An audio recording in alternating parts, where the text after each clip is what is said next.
Okay, we are live. Hi, this is William Ramsey. Welcome to William Ramsey Investigates. On today's show, I have a very special guest. His name is Craig McGuire. Last name is spelled McGuire, and he's just published a book in November 2025. If you're watching this on my three YouTube channels, which I magically got back in October, or on X, or on Rockfin, or Rumble, you'll see the title. The full title is Empire City Under Siege: 3 decades of New York FBI field office manhunts, murders, and mafia wars. It really is a significant time in American history, particularly in New York City.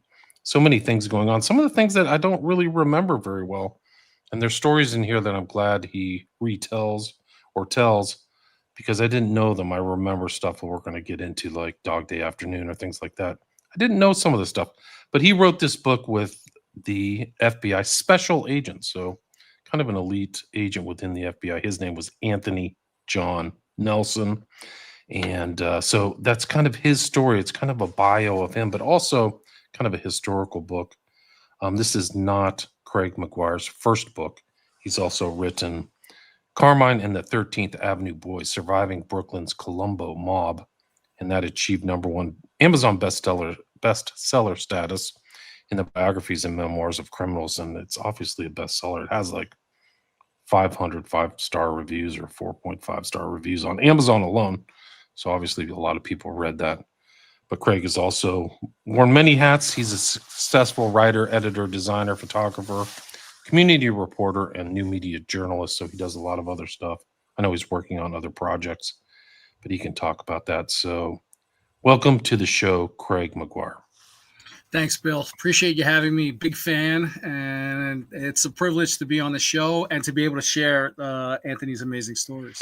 Yeah, it really is amazing. Like, he's really incredible. So, like, I think he actually got something in the mail from J. Edgar Hoover, and so he knew from a very early age this was kind of the path he wanted to go, starting off really early. So maybe you can just talk about your relationship with him and the genesis of this book, Empire City Under Siege.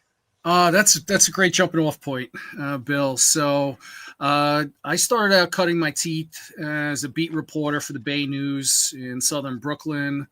Gravitated to magazines, book writing. Most of the content in my books has been around has a Brooklyn theme to it. So with Carmine and the 13th Avenue Boys, I was actually introduced to Carmine Imbriali, a Columbo enforcer, through my friendship with a retired NYP detective, Tommy Dades.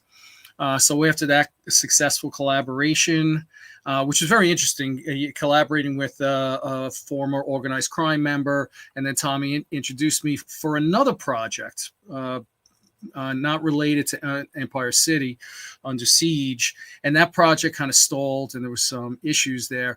But it was for another member of law enforcement, and Anthony was associated with just in sort of a consultative role. And this is kind of a really important theme. He was really interested in helping propel others, help others tell their stories, get well-deserved recognition. It's just been a real privilege to work with Anthony and several of the other members of law enforcement. And one of the overriding themes has really been to try to help inspire more recognition for the valuable contributions and consequences suffered by members of law enforcement to protect and serve us. And this is so starting with Anthony's career, actually in his childhood, he was born in 1949 and brought home to Red Hook. Now this is Red Hook of the along the waterfront sort of era, like rough and tumble. Yeah, it's in the boroughs, right? It's in one of the 5 boroughs. Red Hook is, right? Yes, it's right outside the Battery Tunnel, facing Manhattan. And this is 10 years removed from when Al Capone was a leg-breaking bouncer along the saloons of the waterfront. This is last exit to Brooklyn, type Brooklyn. So, but interestingly enough, Anthony comes from a really solid Catholic Brooklyn Italian upbringing. His mother was Italian, his father was Irish. His father was military. So early on in his childhood, they moved over to neighboring Park Slope, a little bit better, but still, this is 1950s Brooklyn stoop and stickball culture, growing up there, and then you had a lot of his friends gravitated towards. And admired the local gangsters. This was the era of Crazy Joe Gallo, taking on the Colombo family to start a war. And so these gangsters were ever present in the community, but at the same time, present was this is the era of the beat cop.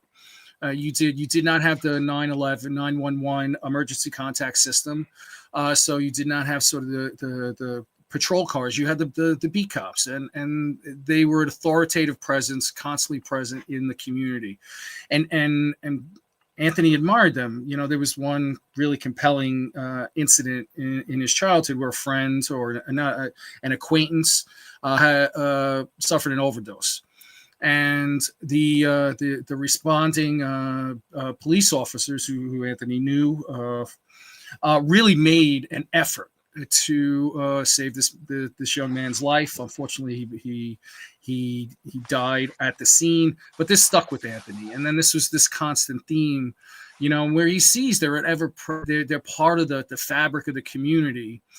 So a little further on in as a teenager, this was also the rise of the G-man persona. Where really it was so ever present in pop culture, in movies, increasingly in television. J.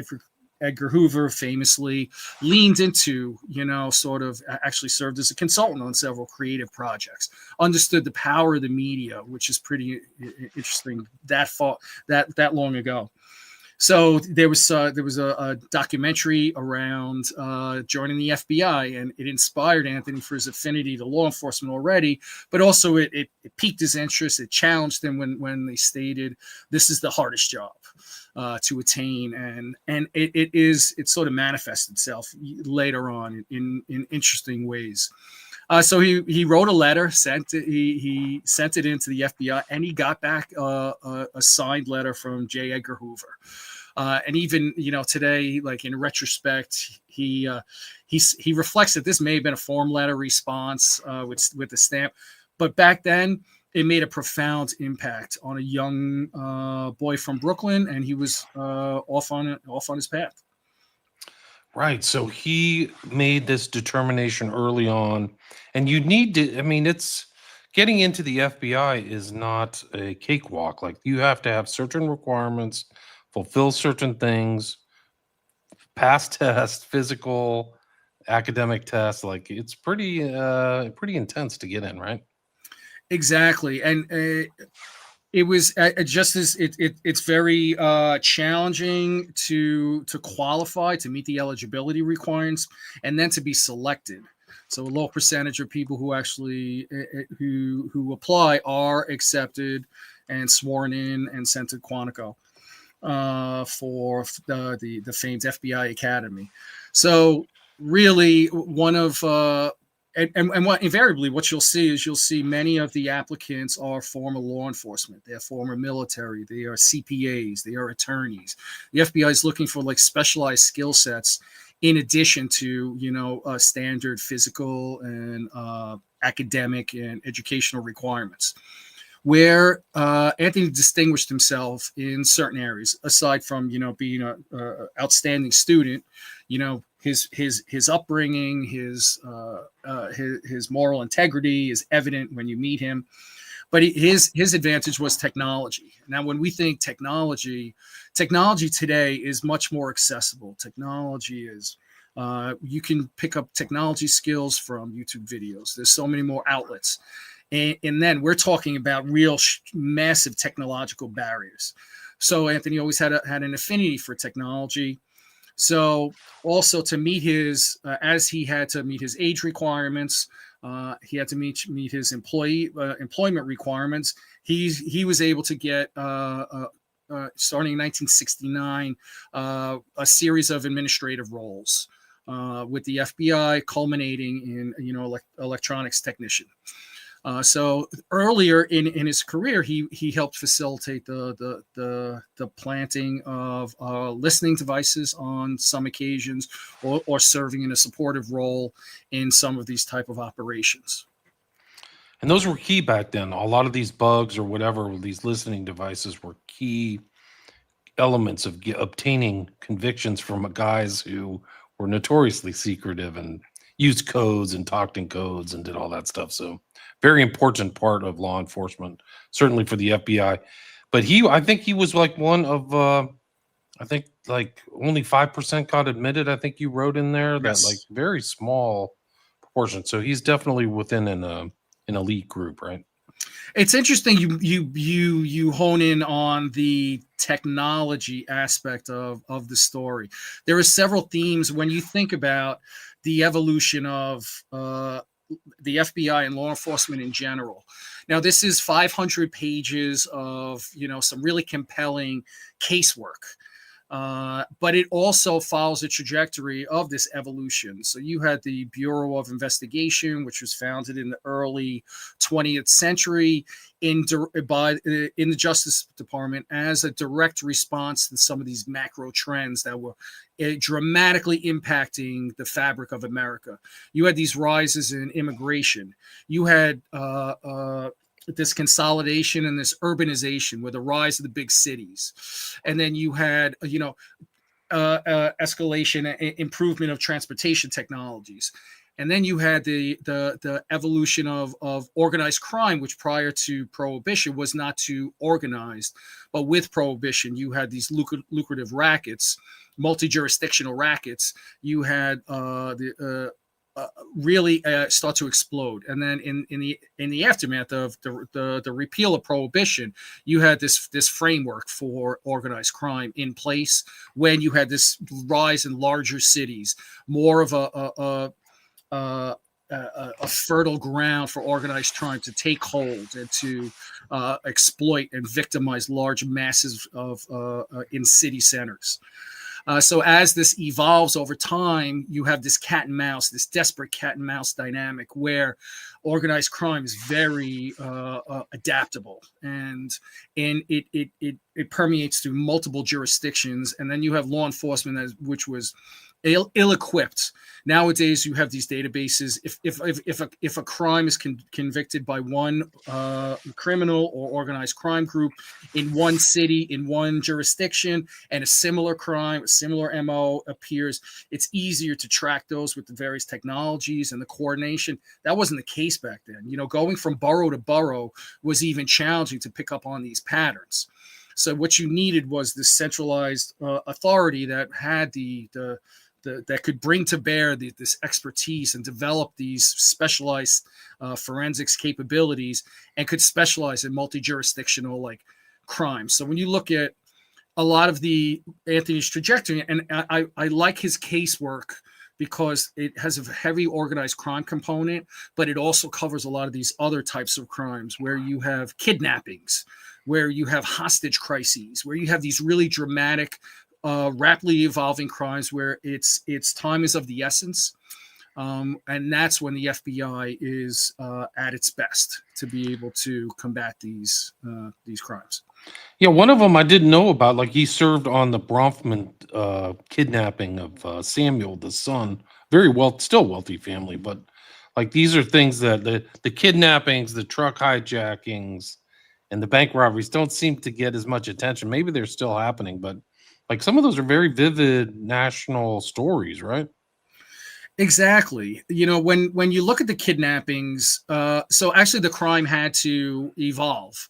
You had the Lindbergh baby kidnapping in the middle of the 20th century, and that kind of helped the law evolve, because there really wasn't the statutes on the books to be able to bring some of these criminals to justice in the way they should be. And then you fast forward to early in Anthony's career, before he goes into Quantico, when he's still he serves in a communications role. So then you have this Bronfman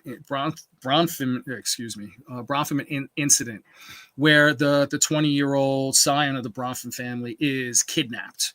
and he's held in like the ransom note, or the ransom communications are like he's held in an airtight box with only a 10 days of oxygen.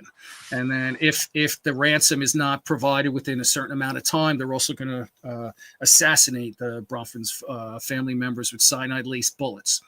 So Anthony is called to respond to the scene. Now, this is Fifth Avenue penthouse in Manhattan. Anthony's in communications role, so he's responsible for fielding calls and information from ransom, and to be on site and to be able to communicate that to special agents in the field. Remember, time is of the essence. This is a very dramatic scene unfolding. And like Anthony really brings it home when he says he's on the balcony, on this Fifth Avenue balcony, and then the helicopters swoop in. Now this is 69, so the helicopters swoop in, and it's the media.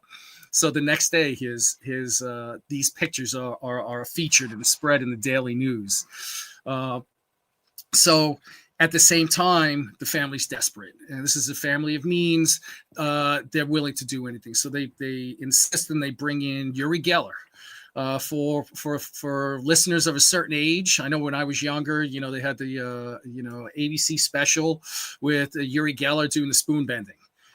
He was a famed illusionist, and so he comes in, and he actually bent a FBI, I believe, an FBI key.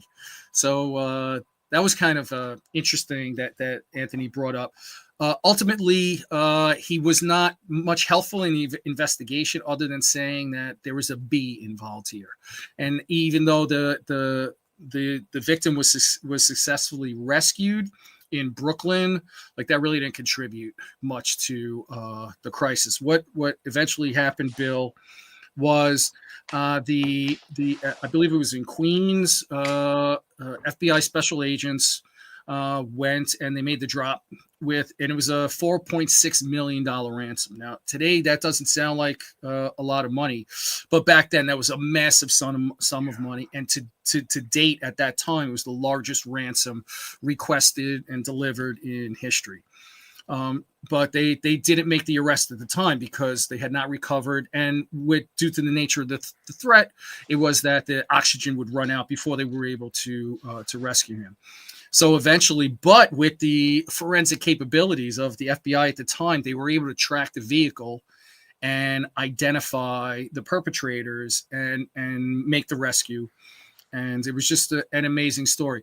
One of the key things that come out is like early in his career, Anthony always had this sort of saying he's driven by a need to be needed.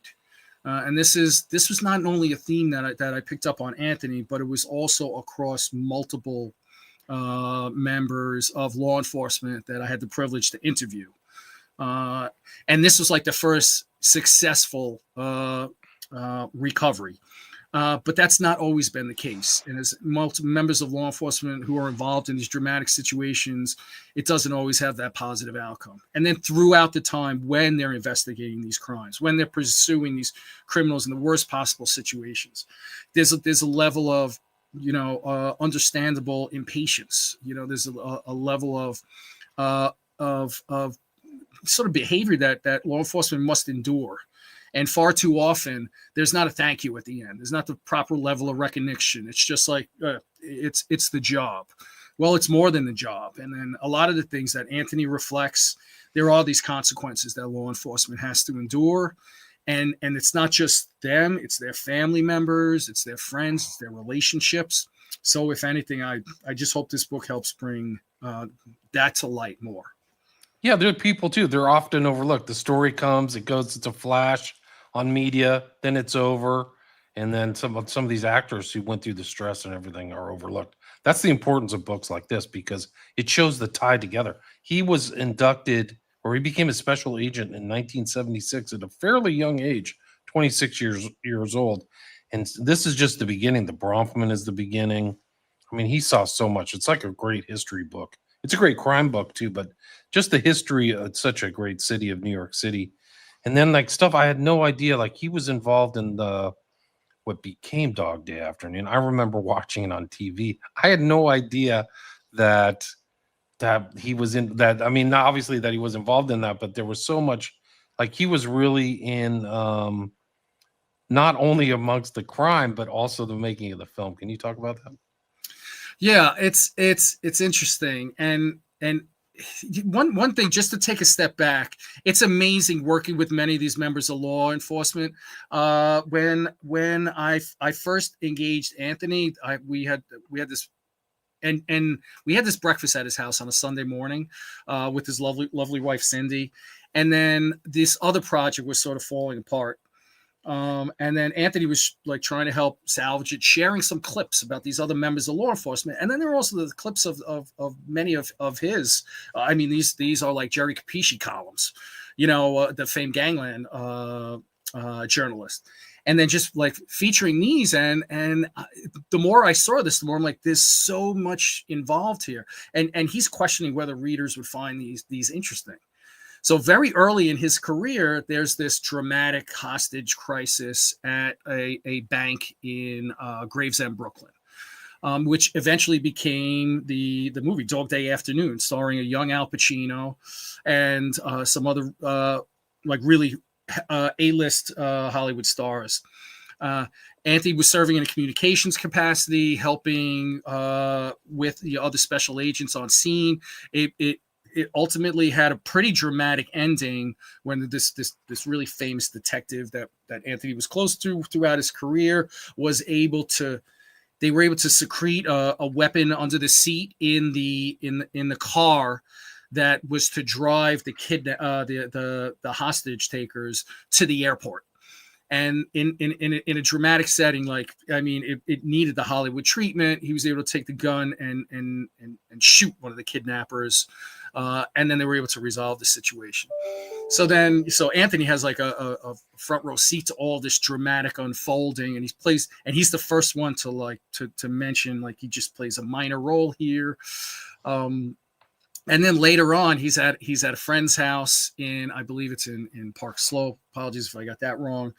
But then they're filming like scenes outside, and some of his friends, not in law enforcement, some of his friends as a young man, they're there, and they're cajoling him. They're saying, "Come on, Anthony, let's go. We have a chance to be an extra on this about this hostage crisis that was and it's pretty funny. So then when you see how fiction imitates real life.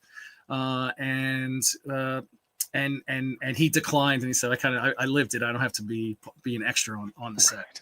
Right. No, it's pretty well. And it's also in this environment of kind of like mob. It kind of reminds you of Goodfellas or something, these truck hijackings and fencing and all this sophisticated stuff. You write that it was the golden age of truck hijackings, right? So he was also involved in trying to curtail those types of thefts. Is that right?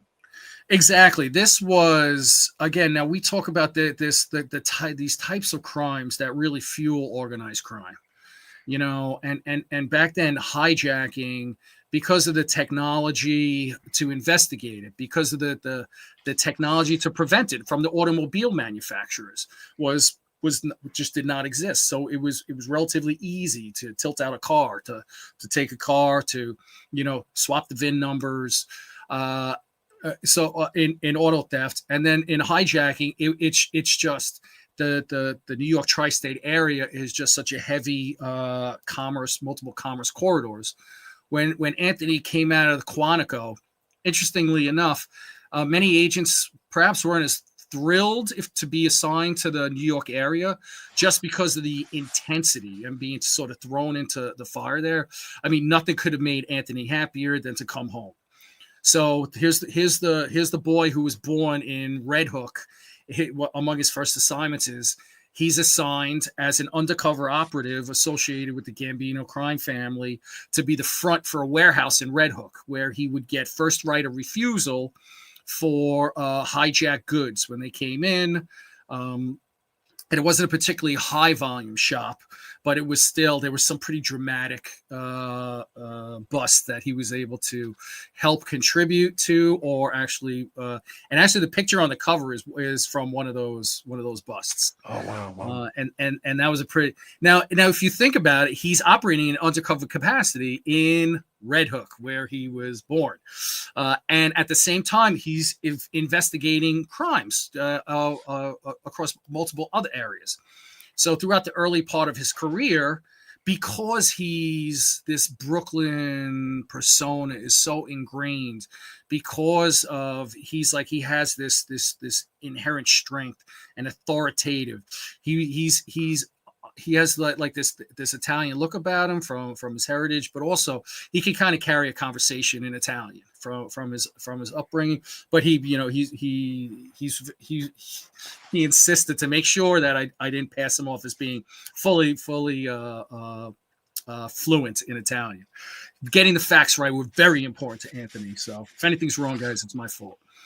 Gotcha. So then he's because of this persona, he's involved in many different undercover operations, to the point on several instances he's part of investigations that set up these drug buys in Fort Lauderdale, in Miami. This is the era of the cocaine cowboys. So he's posing as an organized crime operative traveling to Florida to do multi-kilo cocaine buys in like these seedy hotel rooms. And these are the kind of stories that Anthony's sharing with me. And he's asking me, do you think readers would like this?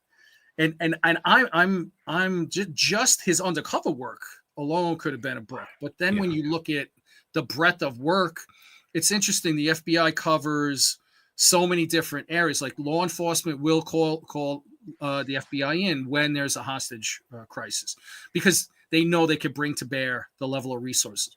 But also, crimes conducted on federal lands and facilities. That's, you have Fort Hamilton that's right there, a massive facility, and Fort Wadsworth just across the Narrows. You have the airports. Large FBI offices have these things that I learned called RA, resident agencies. So it's like a field office within a field office. So there was a large Brooklyn, Queens one that Anthony was assigned to, and he ran several squads out of when he was promoted to supervisory special agent. So you had like many instances where you have, and I was surprised by this. I didn't know like how many times the FBI has to be called to JFK, to LaGuardia to intercede. There's a really great art. I believe Jerry Capisci wrote it about an incident where an unruly passenger tried to set fire to a stewardess's hair. And then you had other incidents where, they're just drunken passengers just beating up on these poor airline crews. And then Anthony and so like a round robin fashion, members in that office, including Anthony on several ones, they have to rush to the airport. And so that's some of the non-glamorous work, but it's really compelling.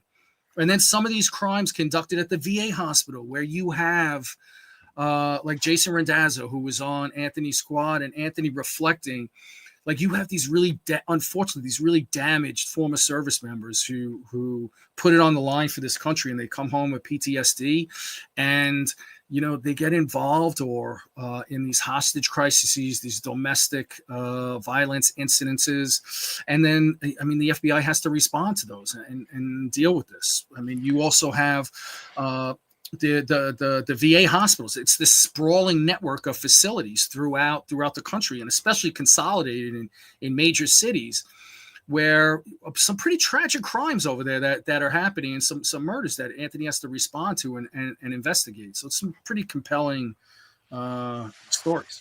Never boring. Like he wore so many different hats. You also mentioned a guy by the name of Kenny McCabe. Like it's kind of like his one of his cohorts in the FBI, who you think they should tell his story too. Like these guys have had incredible careers, right? The multi-decade careers. Yeah, Bill, I'm glad you brought that up, because this is really central. One of the things, and I'll tell you that like one of the working titles for this book was In the Company of Courage. Oh, and if it was Anthony's decision, we would have named it In the Company of Courage. That captures the spirit of this book.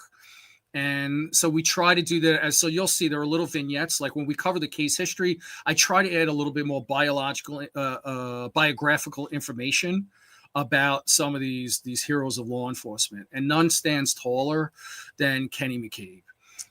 Kenny McCabe had spent several decades as a leading organized crime detective and investigator for the New York City Police Department, and then as well as for the United States Attorney General's office. So there was this great incident. It was a hijacking. It had to do with a confidential informant gave a tip to Anthony, and incidentally, this is one of the earliest references to Roy DeMeo in that conversation. Who at the time Anthony didn't understand the gravity of what that name would come to mean to the underworld.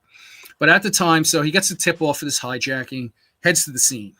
And then he also and so not just looking to recover the goods, because recovering the goods doesn't really unfoil the conspiracy. So waiting to see like who's going to show up. Then he also notices this other familiar face that he's seen floating around there. So then later he goes to the NYPD, and famous detective Nevins, I believe is the name. He asks him about it, and he says, "Oh, that's Kenny McCabe," and Kenny happened to be there. So this is the first time they meet. They decide, you know what, let's go check it out, and they're able to, make the collar. But what develops is this amazing relationship, and this is it. It would really be it's really a gross understatement to say, Kenny McCabe is like the most consequential weapon in law enforcement's arsenal in the latter half of the 20th century to dismantle organized crime. I just really want to call out his son, Kenny McCabe, Duke McCabe, Kenny McCabe Jr., Duke McCabe. So for the last 20 years, he's been consolidating all the legacy of his father, and he's I really do can't wait until he produces that, because if anyone deserved sort of the Hollywood treatment, it's Kenny McCabe. But Kenny McCabe was his focus was on the job, and his focus was on his family. So he really was not involved in any of this. Like, remember, Bill, this was the age of the rise of like the perp walk, and the rise of, you had really the press release, the law enforcement press release or press conference. Kenny was not involved in any of this. So there's very little, if any, actual material. So it's really hard to develop a media, any kind of media project without any media. So you can't, like, B-roll is not going to cut it for an hour. And so a lot of that's why Duke has been doing like a heroic effort to pull all this together. And I wish him nothing but the best. So getting back to the 1970s, you have Anthony's provisioned with Plymouth Grand Fury with the full police interceptor kit. So if you're familiar with those kind of vehicles from that era, this screams Copmobile. Right. So you have Pistons, huge engine. You have this member of the FBI, and then you have this member of the police department. They decide, and they start what turns out to be a couple of decades of going out on these night rides at a time when the New York is blanketed with all these hundreds of these organized crime hotspots, these social clubs, these cafes. And Kenny McCabe was known as like the encyclopedia of, before the databases, before technology, the encyclopedia of organized crime. And we have some really compelling, like, law enforcement member after law enforcement member has stories about how Kenny was brought in to testify, and he could call out their criminal specialization, who they were aligned with, what crimes they're suspected of, who their wives and girlfriends were, just the whole litany of it in very compelling and believable ways. Now think about it like this. So you have this and they wanted to be conspicuous to the fact where they'd park in front of social clubs, they'd park in the bus stop, they'd make sure they were obvious, and so and very early on they would just like it's kind of if nothing more than a nuisance, to the point where there's this pretty dramatic story where you had none other than Gambino boss Paul Castellano walk up to the car and say, "Hey guys, if you want to see me, just come to my table at Ponte Vecchio, and then we'll have a talk." But quickly after that, Castellano sent down an edict that absolutely no one is to engage with these two or for anything like this. So it's it's just story after story. This amazing partnership that unfolds. These are very tough people. These are killers. These guys are really rough. It's very rough company. You got to be very courageous, like you said, to actually do some of this stuff. I mean, and some of that criminality thing. I mean, I didn't know so much about they're involved in like the beginning of the porn industry and just behind so many different criminal enterprises were all over the place, loan sharking and fraud, and just like these guys had to be on their toes to follow all of these guys and their murders, and they're deliberately leaving bodies out to intimidate people and things like that. It's really something else. I'm glad you brought that up, because there's another important theme, and it's really epitomized by this relationship between the FBI agent and the detective. It's this misperception that there was no collaboration. There are well documented incidents where there was certain intra-agency conflict and credit grabbing, but what's really not told more is so much of the collaboration. This is the era and the rise of the task forces, where you would get 6 members of the New York City Police Department, 6 members of the FBI, and then would be assigned to a task force to focus on a particular area of crime, a particular family. So this is really what was happening, and it's interesting what you mentioned. Now you also had, this is the era when RICO was on the rise, but it took some time for prosecutors to really figure out how to leverage it. But really, none of this is because organized crime upper echelon was insulated from all this by layers of hierarchy. It was really challenging to bring them to bear without being able to establish all these conspiracies. And the only way you get that, Bill, is from thousands of hours of really hard wearing out that shoe leather, like one of the sources in the book would say. And then it's that the use of the FBI's effective use of confidential informants and its well resources, and then local law enforcement's like intimate, and close proximity to the streets. But then you also had the cooperation of the DEA, the Secret Service, Customs. And so you just had these it created this model for collaboration, and most famously is the Walter Mack task force and its ability to bring some pretty dramatic cases, including ultimately the DeMeo taking down the DeMeo crew, even after Roy DeMeo was assassinated by members of his own crew. Wow. Yeah, and that's what Paul asked for people listening to the audio. He says, how did the FBI work with the New York PD? And you said that McCabe came out of the NYPD. And then was there animosity about who got credit for solving the cases? Do you know if there was competition about credit?